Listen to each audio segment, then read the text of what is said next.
A few months ago, I lived the normal life of an average teen. Get up, go to school, do homework, chase my little sister out of my room, normal things. Until that one event that turned my entire life upside down. Hi, my name is Gary. Do not forget to like this video, hit that subscribe button, and tap on that notification bell. If you do, your secret admirer will call you today. My dad died a few months ago, and it was extremely rough on all of us, me, my sister, and my mom. My father was the main breadwinner of the home, so when my mother got the opportunity to start a new teaching job at a small village called Las Cuevas, she grabbed the chance. We packed up all our belongings and moved. After we had settled in a few days, I went to my mom. "Hey, Mom, would you be okay if I took my camera out and did a little exploring?" My mom smiled and said, "Sure, just be careful." I waved goodbye to her and my little sister who was watching the TV. I was so deep in thought that I did not realize that I had walked into a small forested area.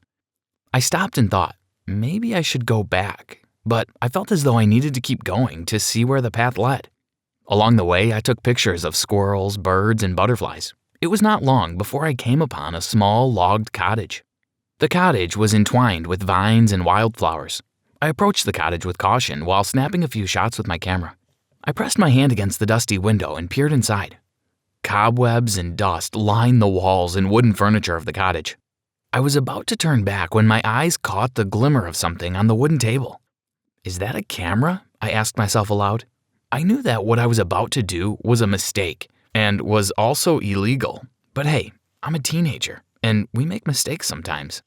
I walked around the cottage to see if there was any way to sneak in. I found a little opening to the back of the cottage where one of the logs had gotten loose.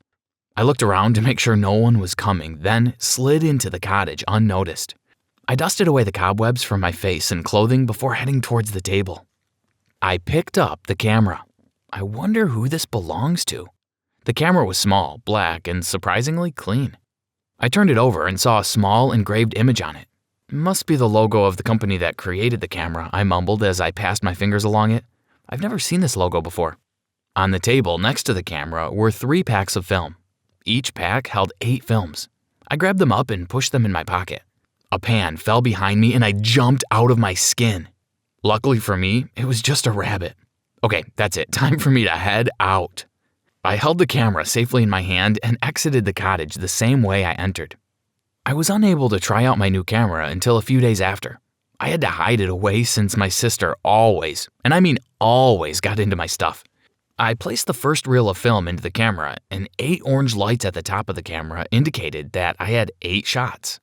I stuck the other 2 rolls in my pocket. I hung my camera around my neck and held the Polaroid in my hand. I decided to head to the market, which was busiest on a Saturday, and it seemed as though the entire town was there.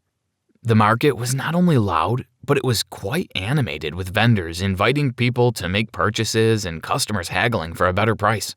I walked through the market snapping photos of vendors and residents of the town. I placed all the completed photos in an envelope and stuck them in my back pocket for safekeeping. I had completed one roll and had just placed the other into the camera when I felt a tug on my shirt. I looked down to see what it was. A little girl of around 5 years of age was looking up at me with her large brown eyes. "Can you please take a picture of me and my dog?" she asked, holding up a scrawny pup for me to see. "Sure, no problem. I would be honored," I said as I did a little bow and she giggled. I took the picture and she ran over to see the end results. I showed her the picture and her eyes lit up. "Would you like to keep it?" I asked. She nodded excitedly and I handed the picture to her. I watched as she ran over to a plump woman who was selling fish and showed her the picture. The little girl pointed in my direction and I gave a small wave and smiled. Over the next few days, a series of weird and unfortunate events took place that had the entire town buzzing. Mr. Randolph, the manager at the grocery store, fell asleep behind the wheel. The car crashed into a light pole and burst into flames. My gym teacher, Mr. Hazel, got into a freak parachuting accident. They said that some strange wind turbulence happened and that the strings of the parachute wrapped around his neck, and to make matters worse, his parachute got stuck in a tree. Then there was a 3rd, 4th, 5th, and 6th death. All around were strange, unexplainable circumstances. The 7th death knocked the wind out of me. My face turned pale as I recognized the little girl from the market. The picture on the front page of the newspaper was the same picture of the little girl and the dog that I had taken at the market. The article said their house caught on fire, but even though they were able to save the house and rescue the family, the little girl and the puppy sadly had passed away. I had not looked at the pictures I took out that day. I ran to my room and opened my desk drawer where I kept the pictures in the envelope in the camera. I took out the pictures and spread them on my desk so that I could get a better view. They were all there. Every person that had died. I had pictures of them. This was just a coincidence. How could a camera be the cause of these deaths? I muttered. I decided to stick all of the pictures up on my bedroom wall in order of number and batch of film. I left a space where the little girl's picture was supposed to be. There were 16 people in total. I used a marker to cross off the people who had died. I placed my hand over my mouth in shock as I realized that the deaths took place in the order of how their pictures were taken. Just then, my mother shouted for me to come quickly, and she showed me the news channel. "Justin, we have just received word that employees and customers at Marigold's financial institution are being held hostage. Information is still sketchy, but stay tuned for more." I ran back to my room and looked at the pictures. I gasped. The next person on the list was Mrs. Walters. Mrs. Walters was our next-door neighbor. She was an elderly lady, and I helped take her dog for walks, and she and my mom would often go to the supermarket together. I ran back to the TV room and sat in front of the TV with my mom and sister as the news report unfolded. It was a few hours before the police had everything under control. One senior citizen, you guessed it, Mrs. Walters, needed to be rushed to the hospital. News reports said that the events of the robbery were too much for her, and she started complaining about chest pains after they were released from the hostage situation. The very next day, on the front of the newspapers was a picture of Mrs. Walters. She died the night before of a heart attack. In the short space of 2 weeks, 8 people from the village had died.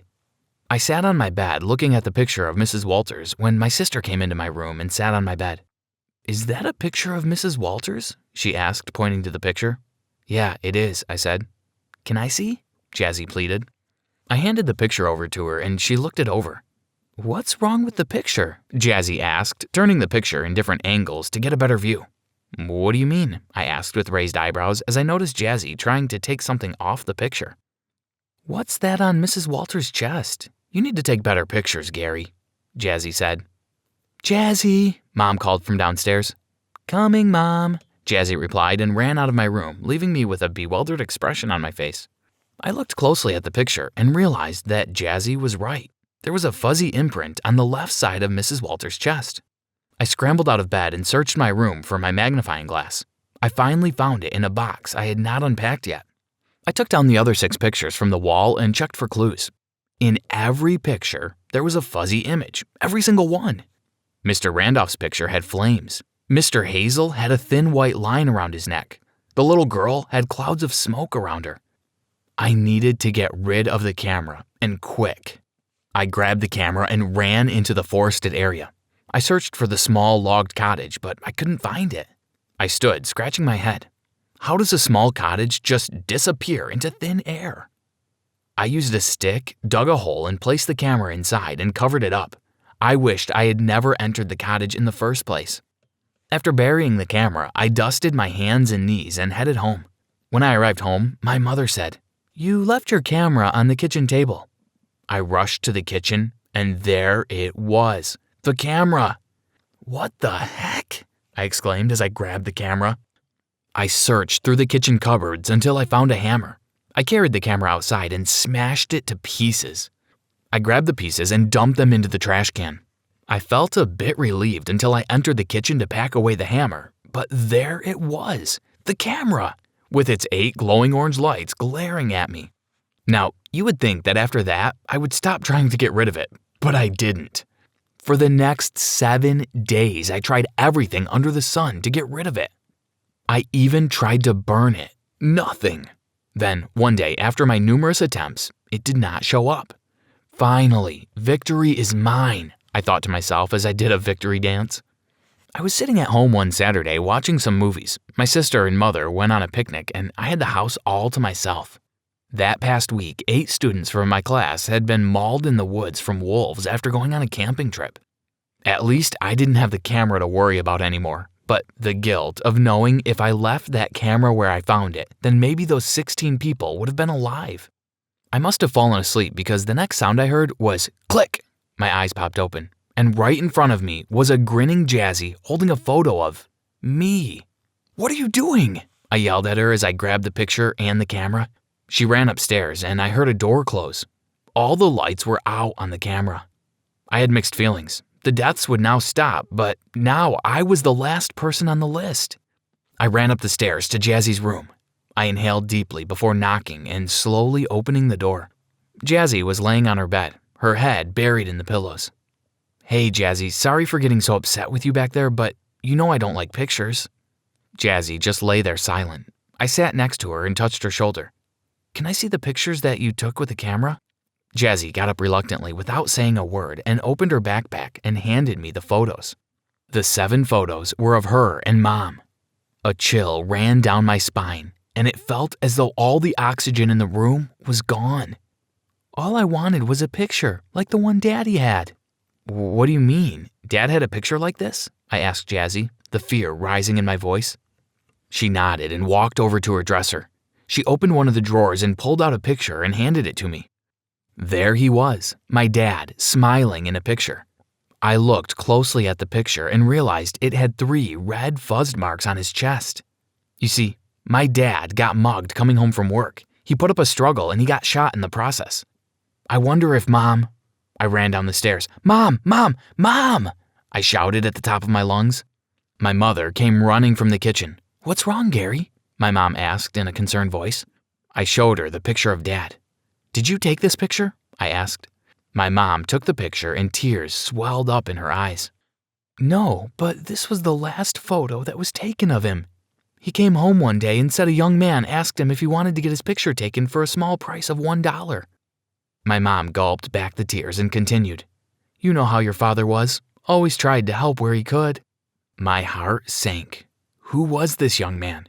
Where did he get the camera? Did the camera find him as it found me? I wanted to tell my mom about everything that happened, but I didn't want her to live in fear.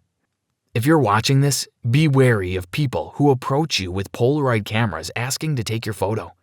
To the young man who took my dad's photo, please let me know how to contact you.